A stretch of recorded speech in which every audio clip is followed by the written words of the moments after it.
So they say here, maybe I'm reading this wrong. It says, in other words, the saints who will be saved are represented as the animals. So they do kind of connect. Contradicts. They do kind of connect. Contradiction. Yeah. They do kind of connect the saints. They do say the saints are the animals. So but then on the last page, they say it's the Gentiles. Yeah. Well, I think what they're trying to say, and this is what I think that they're trying to say, is that, when he went up to heaven, he said, preach to the Gentiles, right? Preach to Samaria and all the earth.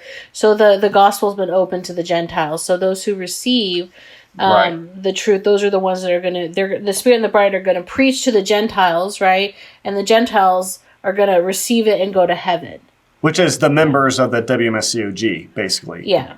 Who are represented by the animals. And so you could say, though, then that but it's actually the saints are represented by both Eve and the animals.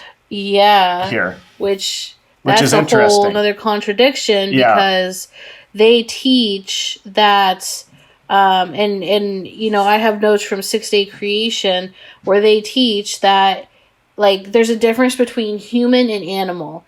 Humans are those who have knowledge of God. Animals are those who do not have knowledge of God. And they use Psalms chapter 49, verse 20 to justify that explanation, that people who do not have understanding are those who are like beasts, like animals. So they teach that animals represent those without knowledge of God. But then here they say, and like you mentioned, in other words, saints who will be saved are represented as the animals. So that's actually a contradiction in their teaching, and members will recognize that. I remember, I think probably the first conversation I sat down with members, and they did their Bible studies. One of the things they went to and put a really strong emphasis on was one of the parables about a wedding, where there was the wedding, and in that parable you had both the bride and you had the guests of the wedding, and so they emphasized the bridegroom and the guests, the bride. Right, and there's places where they emphasize that the I think it's in Revelation actually maybe too, where you see the guests and the bride, and so they'll make this point that the bride can't be the guest to her own wedding, and basically what they're saying is, you can't have both of these symbols representing the church in the same setting. And so I would say to that, well, you guys have just done the same thing here in saying that Eve and the animals both represent the saints. In this same location in the Bible, you're saying that both Eve and the animals are representative of the saints. And so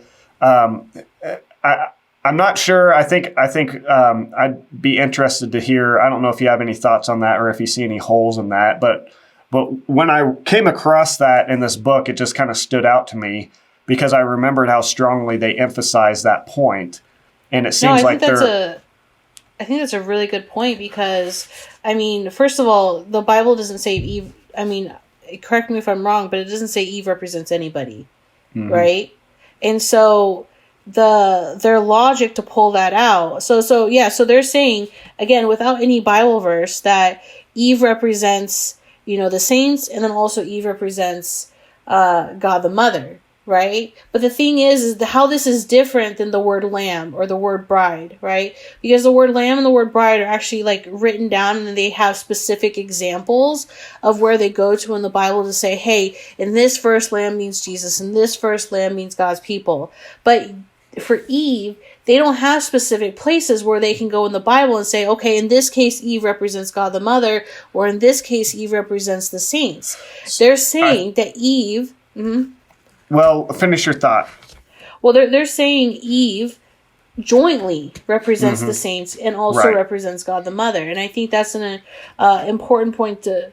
Oh, yeah, and the Gentiles, right? I think, though, what they would do to support the Eve idea is they would go to places like, I think it's 2 Corinthians, where it talks, which this place doesn't work that I'm about to mention, where he says, Paul says to the church, I'm afraid for you that just as the serpent deceived Eve, so also your minds may be deceived. So they probably point to that. They probably point to the analogy between Christ and the church, where Paul says, as a father or as a man leaves his father and mother and is joined to his wife and are made one flesh. So that's something Paul applies to the church and Christ, which obviously comes out of Genesis between Adam and Eve. And so I think off the top of my head, those are the only two places I can think of. But the 2 Corinthians one is not intended at all to make the church be a type of Eve. It's just a simple comparison. Like, he could have as easily said, I'm afraid for you that just as the serpent deceived Peter to deny Christ, so also your minds might be deceived. But if he did that, it'd be the same argument. But it doesn't mean he's saying that the church that Peter is a type of the church or something like that. Yeah. But so I think those would be the places maybe they draw from. There might be others, but I think ultimately that the fact that they get from that to a second deity, a second God, that's the issue. That's the real issue.